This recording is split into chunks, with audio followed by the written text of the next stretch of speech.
মানচিত্রের এই অংশটি হচ্ছে দক্ষিণ আমেরিকা। তো এবারে বিশ্বকাপে দক্ষিণ আমেরিকা থেকে কিন্তু অনেকগুলো দেশ ফুটবল খেলতেছে। তার মধ্যে হচ্ছে এই আর্জেন্টিনা, এই Brazil, Uruguay, Paraguay, Colombia, Ecuador এই দেশগুলো এবার কিন্তু বিশ্বকাপ খেলতেছে।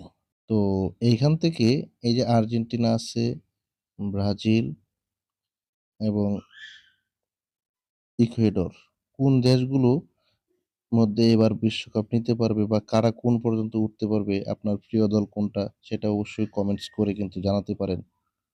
এই পাশে কলম্বিয়া আছে। তো আপনার প্রিয় দল কোনগুলো সেগুলো অবশ্যই কমেন্টসের মাধ্যমে জানাতে পারেন।